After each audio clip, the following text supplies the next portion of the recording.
Be'ezras Hashem na'aseh ve'natzliach. We are learning. We are now, Baruch Hashem, in our straight and simple Gemara Shir. This is how we call ourselves. Gemara straight and simple. No daf, no omud, and not too much bekias, not too much iyun. We are just learning Gemara. Straight and simple. Gemara is so good, so sweet, so gishmak. Let's go. We're learning Maseches Shabbos Kuf Mem Vav Omid Beis in the Mishnah. We're going to learn today about Bishul in Shabbos. We're going to learn today about the chickens in Gaza. I promise you, the Gemara talks about it. And we're going to learn a lot of interesting. I got to tell the difference between, okay, thank you, I'm going to get to that soon. We are going to learn about Yomim Tovim in Eretz Israel versus Yomim Tovim in Chutz La'aretz. All types of interesting things. We are in Me'am Ez. What's the address again? 28. 28 Nachal Lachish, Ramat B'Shemesh. Whoever wants to come and join us here, if you're in Ramat B'Shemesh, Nachal Lachish 28 in the side room. Yay. People are coming in. And if you're in Zoom, it's also good, or you can obviously watch us on Torah anytime. This shir is Le'ilu Nishmas, my father, Menachem Ben Akiva. And for the very quick release of all the hostages, Hashem should help them to come back home soon. And the Gans Klal Yisrael will be celebrating together with Mashiach very soon. We are in the Mishnah, Kol Sheba Bechamin. The Mishnah talks about Bishul on Shabbos. Kol Sheba Bechamin Me'erev Shabbos, Shoyer Noise Bechamin B'Shabbos. We discussed the Mishnah yesterday, but we're going to give a summary today too. Any food that was in Chamin, that was soaked in hot water on Erev Shabbos, on Friday. So now it's cooked, let's assume. Shorin oisa bechamin b'Shabbos. On Shabbos itself, you're allowed to soak it in chamin, soak it in hot water. So basically, according to Rashi, we're talking here about something that was fully cooked, right? That fully cooked business, that fully cooked food, now you can cook it again because it's cooked already. So once it's cooked, you can't, the second cooking does not apply anymore and it's okay. And the obvious question is, why is the Mishnah talking in such an interesting lashon? Shayin b'chamin, yeah? The Mishnah can speak more directly. The Mishnah didn't say, whatever it was, misbashel can be misbashel. Answer, one clear answer, machloikis. Answer number one, we're coming to teach here that even though the first time it was cooked on Friday was not on the fire, meaning you took a pot off the fire, kli rishon, boiling hot off the fire, even though it's off the fire, it's right now on your kitchen counter, but it's still yad soleres, it has the ability to cook.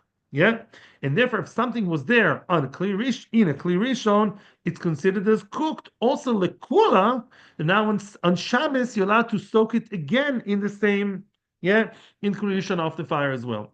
By the way, although ein bishul achar bishul, and of course it has its own limitations with liquid, solid, you're never allowed to put anything in even if something that's fully cooked, fully cooked, no issue, and it's dry, you can't put it on the pot that's on the fire ever, not even on the blech, only off the fire. Very nice. I know you know that. We're just chazering. Now, what else do we have? Another answer is this is not something fully cooked. Yeah, there is an opinion that says no, enochinami. That kind of evasive lotion is coming to tell me that the item here is not fully cooked. It's only ben soy. Yeah, once it hit ben soy, then you're allowed to cook it further from ben soy, which is half cooked for the Rambam, to fully cooked. Not all Rishonim agree to that, big machlokes, but some Rishonim hold that once something is semi-cooked, halachically cooked already, which is halfway there. It takes an hour to cook something. So if it's half an hour, it's ben soy. From now on, you're allowed to put it for the further cooking. La'alocha, we don't pass that way. La'alocha, no. La'alocha, you're only allowed to recook something if it's fully cooked. Only then. Yes. I want to actually Question time. define one point that you said about that you cannot put anything on even if it's on.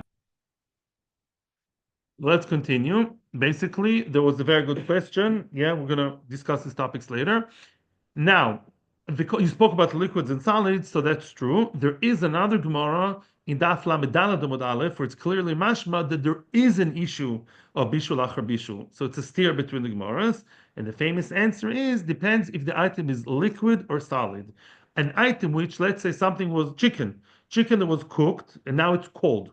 Fully cooked meaning it's soft and nice. It's cold. You're allowed to reheat it in a way that's allowed, as you said, on a raised kli, the top of the blech, or something like that because it's dry. If it contains water, something liquidy that was that lost its heat, then you're not allowed to recook it. Water that was boiling, now cold, you can't reheat the water. Weiter. The called shaloba bechamin me'erev Shabbos. Anything that was not in contact with, was not cooked before Shabbos. Medichin also bechamin b'Shabbos. You're not allowed to cook. You're allowed to pour water and basically rinse it, give it a good pour of a stream of hot water on it from either Kli Rishon or Kli Sheni. There are two opinions. You are allowed to give it the medichin. Chutz, like a shower of hot water on the potato, chicken, meat, whatever, zucchini. Chutz, except for meliach hayoshan v'kulis ispanin. Those fish, either fish that is meliach yoshan, it is a fish that was salted and aged in salt. Yoshan, it's been in salt for a long time, so now it's very, very susceptible to even a little bit of heat. Even that shower, which is just a stream of hot water and not inserting inside hot water, it's not as powerful, right? Even that, kulis espadin is another one. That's a Spanish fish that's very delicate. Shadachos and zuig marmelachton. Those fish, because they're so delicate, so thin, so susceptible and sensitive to bishul, those fish, you're not allowed to even have them to rinse them with hot water. What's the story here? So we said Toises and Laflametes says, what do you mean you can pour hot water on other things? If it's Kli Rishon, to pour from Kli Rishon, some people do allow it, by the way. Yesterday I was a little bit more machmir. There are Shittas Rishonim that say that pouring even from Kli Rishon is okay. Okay, and that's fine. To pour from Kli Rishon is fine, except for Kulis Espanin. Many opinions argue, and they say no. To pour from Kli Rishon is Mevashel Kedei Klipa. It cooks the outer layer. Outer layer is bad enough. And therefore what? They say this is Kli Sheni here, which this is one of the sources of Kale Habishul, meaning we're talking here about Kli Sheni. To put something in a Kli Sheni is not always allowed. Yeah, it's not allowed. Yeah, medichin osu b'chamin, medichin b'chamin, kol sheba b'chamin. You're not allowed to soak in the klisheni. To pour, why? It's mechzik mavashel. It looks like you're cooking. That's what this is lamentes. To pour from a klisheni is always allowed, except for those delicate foods. So delicate food, according to Shitas Toises and many others, if you have delicate food that can very easily cook, such as tea leaves, very nogea, to pour even from klisheni, according to that opinion, is usher. I'm not paskening here, but that's definitely an opinion. Says the Gemara, kigon mai, meaning, what kind of food are you telling me that even though it was cooked before Shabbos, or maybe because it was cooked, or maybe not fully cooked? Let's now follow the opinion of fully cooked. Okay, let's follow Rashi. What kind of food, or what's the chiddush you're telling me that something that was fully cooked, I'm allowed to cook again on Shabbos? What kind of food are you talking about? The question is strange. What do you mean, what kind of food? Any food. When you get to the answer, you see a tremendous chiddush in the Gemara. Sometimes you only appreciate the question when you get the answer. What kind of food is it that you're allowed to recook? It was cooked on Friday up to a certain level. You can cook it again to that level again on Shabbos. Amar Safra, David. Kigonter Negulta de Rababa. This is a famous story here. Tegulta de Rababa, oh, what's a Jewish antibiotics? Chicken soup for the soul. It's not new. It's not new. The good of the Rav says Rashi, "Bevashla v'shor oisa yomim rabim b'chamin limchos me'eleh v'ochla lo." Every word in Rashi is meduyak. We're talking here about a chicken, be'oif, yeah, chicken. You cook it for many, many days, and then limchos, it dissolves into the water, and you eat it for health reasons. What's the story here? What's this chicken? Bishul Shabbos? What? Here we're learning a very, very choshev halacha, which is mefurish and Mishnah Brura. And this is nogia to making toasts on Shabbos, which may be allowed. Yeah. Ooh, I'm not telling you to do it. Some people allow. Let me explain. Let's say something is fully cooked. Why are you reheating it? Well, you want to heat it. No. Sometimes you put something, you cook something beyond fully cooked, meaning, let's say the thing is 100% cooked. But if it cooks beyond 100%, it's called, remember, from many moons ago, mitztamek v'yofeloi. Being more than 100% cooked will get it into a better position, better quality. Voila, this is Tanagota de Rababa. It's fully cooked. I can eat it. It's very yummy. But I have a whole new reason, a whole new goal to cook it more than 100%. I wanted to get all mushy and soggy and almost dissolving and then eat it for a full. And that's allowed on Shabbos. This is a source, at least one source, to tell me that if something is fully cooked, I am allowed on Shabbos to put it back on the, again, unless if you avoid the other issues, an upside down kli or kli rishon off the fire, as long as it's not straight in the kli on the fire, I'm allowed to recook it even though I'm getting it from 100% to 110, 120%. Example number one, Rab Shlomo Zalman Auerbach, heard of him? Good. Yeah, Rab Shlomo Zalman Auerbach, what did he say? The great posek. I try to follow his psakim as much as I can. And he said, the Yerushalmis, they're like the Pitzuchim, right? Yeah. B'teichami and Yesheves, he was with them. So the Pitzuchim, let's say you want to put the Pitzuchim, the Garinim, the even Americans who've been in Israel for a year or two for yeshiva, Leil Shabbos, the Garinim, the black seeds, yeah. So then, what about them? The sunflower seeds. Let's say they're fully cooked. Let's say they're roasted. Roasted 100%. And now you want to give them the extra crunch. So you're allowed to. That's a source You know what? to put them on the fire. On I the fire. mean, Right. on the fire in a way that doesn't have upside down kli Right. or next to the fire. Next, toasts. There are opinions who allow you. It's a machloikis. Don't look at me. Don't throw stones at me. But it's definitely a tzad. There are people who tell you. I remember who says what. Remember, it's a big debate. But there's a tzad to say you have bread. The bread is super edible. I'm taking the bread and I'm putting it on the upside down kli in order to make it into a toast. So that's a bigger chiddush because it's all new metzias. It's very, very different. But there's a tzad to say that it's okay because it's fully baked. It's 100% nice and fresh and good to eat the bread. I'm just toasting it to get it to a new level, to go to the rabava. I'm not saying you should do that this Shabbos, especially not if you want to stay married because your wife said. But here's the source. You're taking a ternagulta, making it into a whole new level of michui to make it medicinal, and that's okay. That's okay. Michui. It dissolves. I know. Imamish gets much softer. Wow. Vama Rav Safra. Zim Nechada says Rav Safra. One time, Iklais Lahosom. One time, I went there. Now you have to appreciate that Rabbi Abba was. Where was Rabbi Abba from? Rabbi. Eretz Yisrael. That's true. Ado to be Rab. Rabbi Abba was from where? From Eretz Yisrael, right? Now, Rabbi Abba in Eretz Yisrael was the one who invented that idea of the chicken soup, that very, very healthy chicken soup. Rav Safra was from Bavel, one time came to Eretz Yisrael, visited Eretz Yisrael, the Oichlan Minei, and he said to people, Rabbi Abba, fed us from that chicken soup, from that from that dissolved chicken, and it was very hard to eat. It was not tasty. It was actually, the Gemara will say, it was disgusting to eat. The Eloi Rabbi Abba, if not for Rabbi Abba himself, you see, Rabbi Abba, I told you, the Ashken Chama Batlos Talfi, if not for the factor of Rabbi Abba, in order to mitigate the taste, to balance the taste, the horrible taste of the chicken, he gave us fine wine of 3 leaves. Like, that's very refined, good wine, yeah, which means it's 3 years old. If not for him giving us the 3 years old wine, it's nasi.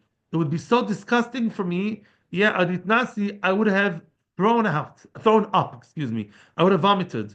Meaning it's very strong, very potent, but too strong. I would have vomited from it if not for him giving me that wine. So it's very healthy, but very unpleasant. And we continue now a bit of a kivyochol tug of war between Eretz Yisrael and Bavel. Where was Rabbi Yochanan from? Rabbi Yochanan was the master of Eretz Yisrael. Rabbi Yochanan raik mikutach bavloi. Rabbi Yochanan would spit from kutach bavloi. Says Rahashi, just if people would mention to him the words kutach bavloi, would spit. Just the memory of this horrible tasting dish would make him spit out. And we're talking about Rabbi Yochanan. I'm sure they're very big sidus over here. But that's what the Gemara says. He found it disgusting. Amar Rav Yosef. Rav Yosef was from Bavel. Rav Yosef is now replying to the claims of the Eretz Yisrael Amoraim. Rav Yosef from Bavel says they are disgusted by our food, by our medicines. V'leiruk anan mitanegulta. One second. Rav Yosef. V'leiruk anan mitanegulta do Abba. Yeah. I'm sorry, I'm making a mistake. Again, I don't know what's happening to me lately.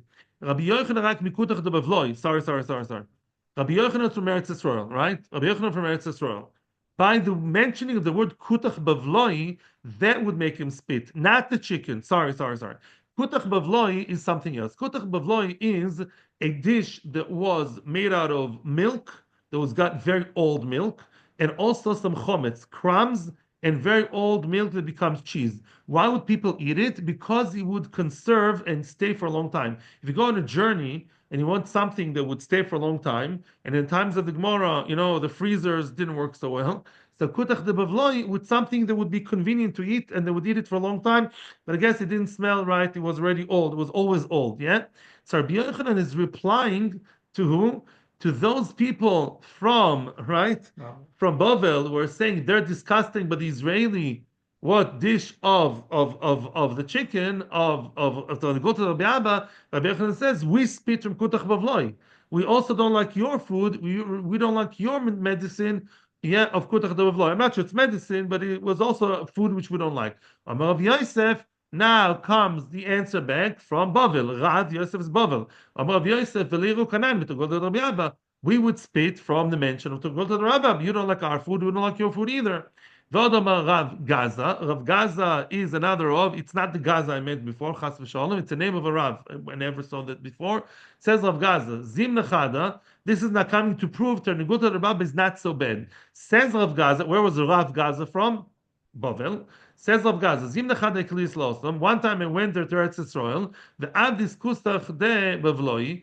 And I made the kutach de bavloi. Yeah. In other words, I am from Bavel. I am from Bavel. I went to Eretz Israel, and I prepared for them, yeah, the kutach de bavloi. I made them the kutach bavloi, the kutach of Bavel, to the Israeli ones. She'ilu minei kol brechem arava. And all the sick people, brichi are sick. All the sick people of Eretz Israel all wanted it. So the Eretz Israel people, they make fun of kutach bavloi, but when they need it, they need it. When they need it, yeah, they obviously want that the berichim to all heal from eating the kutach d'avloi. So even though the kutach d'avloi is not mentioned as a medicine, it's mentioned many times in the Gemara. It's mentioned also in Ilchas Basa B'Cholom and also in Psochim. These are two sugyas. Remember, it's mentioned. So because it's both chometz and it's both chometz, Mishnah and Psochim. It's both chometz and milky. So it's always discussed in both contexts. So let's summarize. So the Bnei Eretz Yisrael did not like the kutach bavloi, but when they had to, they ate it. Yeah. What about the Gota der Baba? The Gota der Baba was also very healthy, true, the Enochanami, but was not liked. The Gota der Baba was not a favorite, yeah, of the Bavel people because the Gota der Rabbi Abba was from Eretz Yisrael. I'm sure there is much more depth here than just arguing about tastes and food. I guess each group has its own spiritual food. I haven't seen anything deeper on that, but I'm sure there is more material here. Kol shelo ba b'chamin. Oh, now we're back to bishul, and we said that if you pour the hot water over those delicate fish, the which fish? Let's say the Spanish mackerel, right? Or the fish that's been salted for a long time. It's like herring. Like what? Herring. Very salty herring, yeah. And you pour, and the hot water makes it. That what does the finishing touch. That cooks it. The Gemara is asking hediach mai, meaning the lotion of the Mishnah was that you're not allowed to do it. But hediach mai, if you did do the hadocha, is it really bishul? In other words, that level of bishul, does it really cook them to the extent that it's called bishul and yuchayev chatas? In other words, the prohibition was it drabanan or doraisa? Is it really cooking, or maybe less than ben dorasoi, maybe something less? Also, there's another point. According to Tosis, the question is very relevant. Even we're talking here about what irui from klirishon or even from klisheni, who said that's called cooking doraisa. All we saw in the Mishnais in Kira was cooking inside klirishon off the fire. Yes. And even that was the Mechalokes Rishonim, and they say not doesn't apply to every food. Now we're talking about a further stage, pouring from klirishon, from klisheni. Are you telling me seriously that if I pour on those things and they chayiv chatas, or maybe it's only a sederabanon, right? You get the question. First of all, maybe what I'm saying is not my inventions. The Achronim talk about in Daf Lametes. Yeah, Yediach Mai, it's Gilgal Mai, and some Sefer, other Achronim, they explain two questions. Question number one: do we say that cooking off the klirishon is mechayev? Also, do we say that cooking that bit of that finishing touch, that bit of a finishing of cooking, is that called isodoraisa? You're not cooking b'kitzur mamish in Clarishon, not mitzad, it's not Clarishon, it's not cooking from 0 to 100. Amar Rabbi Yosef, oh, bad news. Hediah chayv chatos. Yes, hediah chayv chatos. If you did adacha, you are chayv chatos, my friend, because for them that's called bishul. So yes, you chayv chatos if in theory kli sheni is mevashel. If kli sheni has the power to mevashel tea leaves, yeah, American, anybody? Yeah, safest. If the kli sheni is mevashi or tea leaves, so according to chayv chatos, if you follow those opinions, right? Yeah, Chav. If the klisheni is mevashel, it's mevashel. It's not a magic formula, klisheni. Klisheni is not mevashel because we assume it's not mevashel. But if it does mevashel, it is mevashel. Yeah, that's special. Now, what about that? What about the fact that it is only the finishing touch? Finishing touch. Chav chatas. You mevashel. I want to say something more in depth soon, but let's first read the raya. We also learned it from our Mishnah. We can derive the same idea from our Mishnah. What did our Mishnah say? The Mishnah didn't tell you don't do it. The Mishnah told you this is the Gemar Melacha. Gemar Melacha means the final touch of Bishul. Many people would ask, including the Sfas Emes, I saw this Sfas Emes yesterday, the Heilige Sfas Emes, wants to say, he's in a minority, but he says that maybe here it's not an issue of bishul, maybe it's an issue of finishing off. What's that? Maki bepatish. He wants to say something very, very interesting.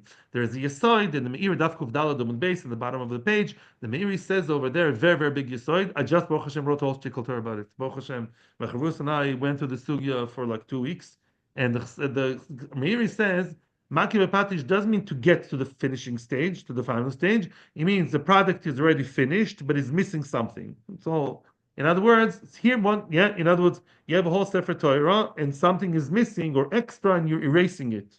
You're making a tikkun after all the stages are done. I can talk about it literally a whole hour, but it's not for now. The kids, I'll give you an example. Says Sfas Emes over here. Says Sfas Emes. Could be the pshat here. The fish is so salty that it's too salty. It's really already all done. It's edible, but the salt is not only if you have high blood pressure, even if you're a normal guy, yeah, then what? Then you can't take the salt. So the pouring of the hot water removes the salt. When you remove a problem, that's called makir patish.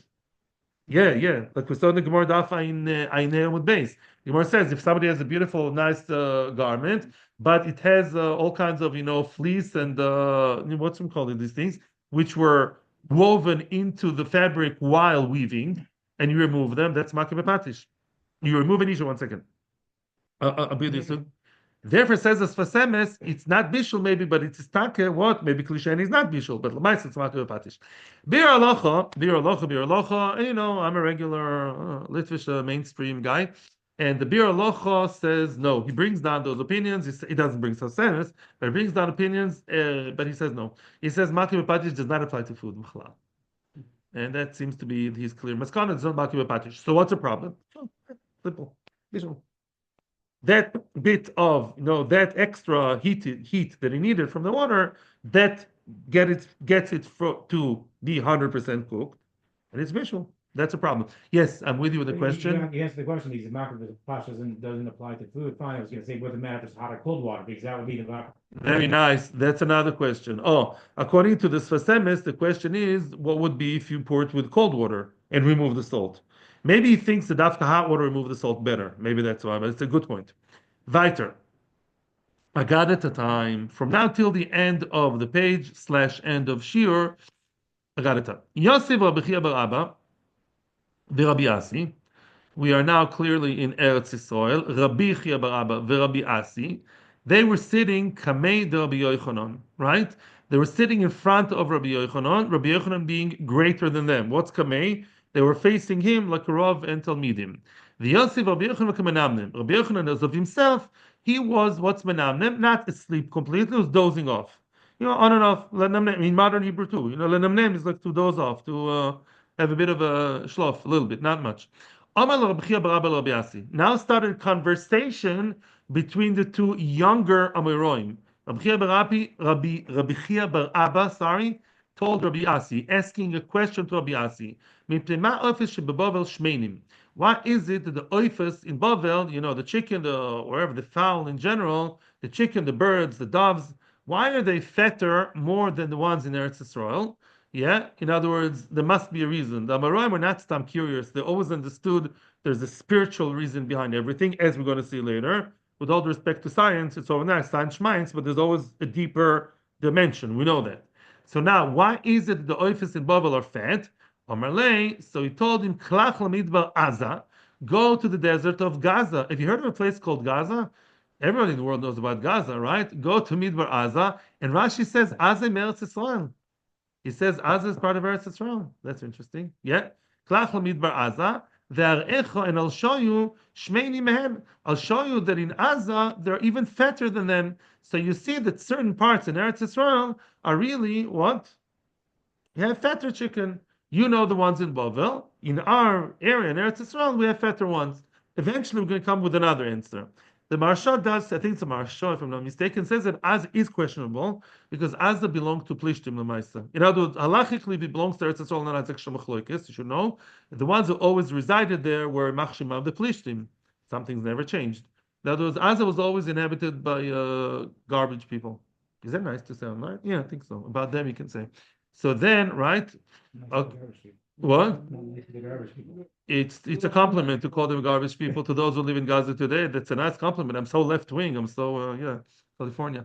What? Yeah. Yeah, exactly. You got it. Very good. Question number 2. Mipnei ma moedim shebebavel smechin. Why is it the moedim, the yomim tovim for people in Bavel seem to be happier? Yeah, look in Bavel. Looks like they're happier more than Eretz Yisrael, says Rashi. Go to Pesach, Sukkot, Shavuos in Bavel. A lot of simcha, more ironically so, right? It's supposed to be less spiritual in Chutz La'aretz, and yet in Chutz, I don't know. I don't know if we're talking about Chutz La'aretz in general here about Lakewood and Monsey. We're talking about Bavel, and in Bavel, the Yomim Tovim are happier than Eretz Yisrael. Why? Answers Rabbi Asi, Mipnei Shen Anin.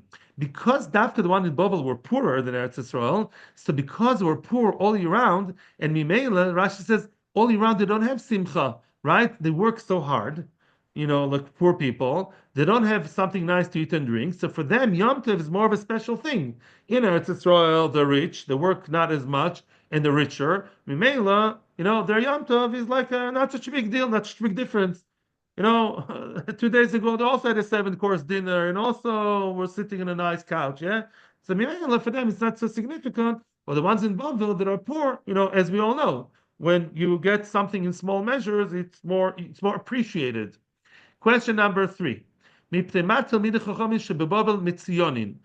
do they dress so nicely? Talmidei Chachamim beBavel would dress much nicer than the ones in Eretz Israel. Yeah, why is that? Why the Talmidei Chachamim beBavel would dress the part, look like, I don't know, Rosh Yeshiva / model magazine? Answers Rabbi Asi, Lefi she'enan b'nei Torah. They're not b'nei Torah. Most Rishonim, Rashi included, say that it's not the Bavel people. The Talmidei Chachamim in Bavel were not as much of Bnei Torah as much as one in Eretz Yisrael. The Torah level in Bavel was lesser, believe it or not. Yeah, Talmud Bavli was lesser, was not as great as the ones in Eretz Yisrael. So what? So Mimela, they have to dress nicely. In other words, people wouldn't respect them for what they are. Right? Not that the Bechlal Amaratzim Chalila. So they have to be respected for something, so they would at least dress in a very formal, official way. Sometimes the Avarov is not a big Talmud Chacham, he's a good speaker. He looks well, he speaks well, he dresses well, he plays the part. Now, I saw another very nice pshat in one of the, I don't remember which before, one of the Forshim of the En Yaakov. He says the issue is, what's the question why they dress nicely? They should. The Talmud Chacham should dress properly. So he said something very interesting. He said, Talmid Chachamim, he said, are supposed to wear white and not colorful clothes. Oh, that's a source for a white shirt. Maybe that should be my title. What do you say? Torah anytime. Yeah? Why do Bnei Torah wear white shirts? Oh, that's an issue. So why do we wear white shirts? So the Meforish and the En Yaakov says, because it says, always wear, you see, I'm wearing white. I'm not Talmud Chacham, but I'm trying, playing the part. White. Why white? He said by white you can tell any blemish, yeah, and you can tell if the person has tsaras. Tsaras abgodim is much more noticeable on white rather than blue shirt or red shirt or green shirt. Yeah, that tsaras is more. And the Talmud Chacham Davka has to check himself more. Yeah, he has to kilu be to check himself. Do I get saras? But those in Bavel, why don't they wear white shirts? Why do they wear other shirts? I don't know. I don't know. Green, red stripes. American flag, because they're not so close to Hashem. Ena b'nei Torah. The Eni are not as close to Hashem, so they're not doing this whole cheshbon nefesh. Or Hashem would not talk to them through tzaras, anyways. That's interesting. Weiter. Good. Question number, which one? I think four. Why is it that the oivdei kochovim are dirty? Yeah, whatever that means. We're not talking necessarily about any goy, maybe only over the Zara. Although it's mashma later, we're talking about goyim. Any goy that doesn't keep the Sheva mitzvahs b'nei Noach is is assumed to be over the Zara, and there's a certain dirt within that person. They eat shkotzim ramosim. Have you ever been to a market in China? I haven't. But from what I've heard and saw a clip, lo aleinu, they eat anything that moves. I don't know, all the worms and the snakes. That's it. So because they eat garbage, and you are what you eat. Ad kan the conversation between the two younger Amiroim, the Heilige Rabbi Chia Bar Abba and Rabbi Yassi. Ita Rabbi Yochanan, boom. Rabbi Yochanan woke up. At that happy moment, Rabbi Yochanan woke up. Omar Lehu, and then he's reprimanding them. He's berating them, and he says, Dardaki, young people, you young people, lo kach amarti lochem, didn't I tell you? Emor lachochma achoisiat, in Mishlei, tell the wisdom, the Torah, you are my sister. Sounds very nice. You call the Torah my sister. Why sister? My not my wife, my beloved, my chavrusa. Explains the Gemara. In bo'olcha davar ka'achoischo she'asur lecha omrehu. V'im lav lo tomreu. In other words, don't stamp say. He's asking you a question. If you're not sure that you're right, don't give a maybe, or a kind of a flickery, unsure kind of answer. If you're not sure that what you're saying is as correct as the fact your sister, you can't marry your sister, don't say it. Yeah? In other words, he's basically telling Rabbi Yassi, you gave very nice ideas, but how do you know you're right? What are you basing yourself on, right? You ask the question, Rabbi Meshiv, this is Musar for myself. Yeah? You're being asked the question, if you're not sure of the answer, at least say, I'm not sure. I don't know. But if you're not sure, don't sound assertive. You don't know the answer. So I saw a very nice pshat. I think from Ben Ish Chai. It was in the Likutim of Ben Yaakov. I think it was Ben Ish Chai or another great Sephardi Rav. He said, "Why dafka choisi? Why is the halacha from Arias that's so clear that it's also your sister?" So he said, very nice. He says, "Nida, you're not sure. You hope your wife is telling you the truth. You didn't go over there to see the whole mahalach, right? Even Eishes Ish, was a marriage kosher or not? I don't know. Your own wife, maybe your wife is mamzeres. We rely on many chazokas, right? We assume your wife is kosher and Jewish and v'chule. We highly, highly assume. We don't know. Even your father's wife, I don't know. Maybe the sheikh and a choiti, whether your parents are legally married. It's another shaila halachically. One thing you know for sure, you and your sister surely came from the same womb. You were born, your sister was born 5 years after you, is you, and you know it's the same mother. So that's one Isser that is clearly, with no chazaka soroiv, is clearly so. So when you answer Shal in halacha, now we see even bigger, even a Shal in hashkafa. These questions were not halachic questions. I think that's a lesson we take here today, right? He didn't ask him, can I eat this piece of meat? Can I do this on Shabbos? The questions were questions that were what? Questions of hashkafa, ideas. And even that you shouldn't answer unless you're sure. Wow. I think that's a beautiful message from this Gemara. Yeah. No? His mother. What's that? What about the mother? Mother also knows stuff like that. No, but we know they came from the same woman. I don't know if she's married or not. We know she's the same woman. The nurses saw it. People saw it. It was seen by the Me'aledis. They saw that this lady gave birth to that Zehut so and so. Mary gave birth to Reuven and then to Rachel. Well, I'm saying, why not ask the mother? If calls again, Because the mother, so then he says, why not the mother is also in you? Because, right, he gives an answer, I don't remember. The mother should also be. He has an answer for that, actually, but I hear what you're saying, Should be for sure also too. I hear the question. I know he's dealing with it, I don't remember the answer. I hear. So, so you tell us, okay, gave up, we get the Musar. You, the great Rabbi Yochanan, you tell us the truth. You know, Rabbi Yochanan is a much higher level than them. So you tell us what's the emes? Mipnei ma oifes shebovel shmeinim. You know, why is it that the chicken bovel are fatter than ones in Eretz Yisrael? Well, apparently his answer is that there are. There are fatter than ones in Eretz Yisrael. What about Gaza? Gaza is really not Khalila Palestine, belong to Plishtim. We don't consider it as a normal part of Eretz Yisrael. It's a trouble area. Mipnei sheloi golu, because they never left their country, which means the people in Bavel, and surprise, surprise, the people, listen to me, and the animals are both affected by Golus. So since the animals in Bavel never suffered exile as much as the ones in Eretz Yisrael, therefore, they stay fat. They feel very comfortable. They never suffer. They didn't have a Holocaust and Inquisition and all the Taurus. Yeah, like you go to Holland, the what's the name? The cows are very fat and they look very tranquil, very good because they never have troubles, never have issues. Yeah, they sit there on their thing all the time. Masha'enken, the ones in Eretz Yisrael, had to go through Golus, the animals and the people were also goyle, so because they went to Golus, they're back and forth and all the tzaras, they became thinner. Tzaras. Sheneemar, Sha'anan Moav. Moav is complacent. He's complacent. He's cool. He's complacent. Mine'ura from his early days. V'shakatu al Shmarov. Shakatu al Shmarov means he stays all the time in the same place. Some nations they never have issues, wars, chatufim. Go to New Zealand, all these places. They live very nice, easy life. It's the same life all the time. They live like behemoths, but they live very easily. Yeah. U'bagal laholach. What? Black and white. Yeah, exactly. Very black and white, exactly. Well, Begoyle Laholach, they never went to exile. Yeah. Frag the Gemara. That's why their animals are also very well fed, well nourished, and happy and fat. All life is beautiful. Life of Riley. The Hocho Minol and the Golu. How do you know that the birds in Eretz Israel went to exile? I never heard that before. The Tanya, he has a source. What are Rabbi Yochanan berate them for not having a source? I'll give you a source.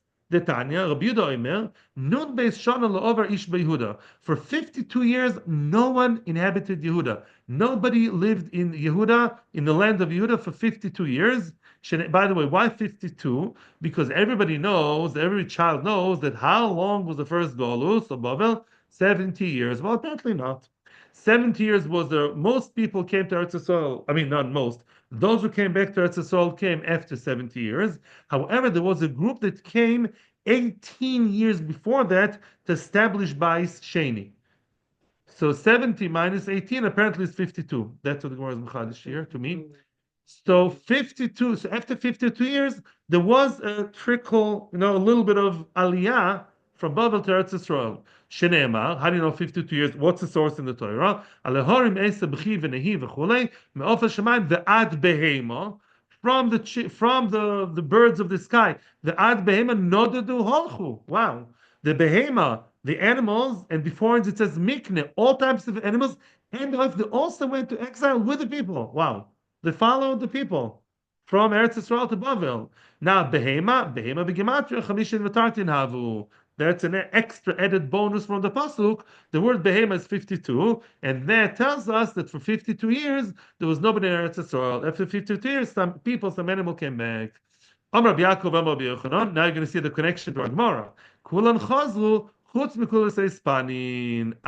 All the animals came back to Eretz Yisrael when the Jewish people came back. The animals came back too, except for the Spanish fish. The Omar Rav says, Hani Madri de Bovel, those slopes in Bovel, Mehadri Mayel ein Etam. I'm going to say that already next year. Okay, I don't have time now. We'll have to finish now. Very interesting idea. All the animals came back from Bovel to Eretz Yisrael, except for the Spanish fish. Why is that? We're going to find out on Sunday night. Atzlachu Baruch, thank you so much. Amazing. The vibes here in the shir, the questions, the participation.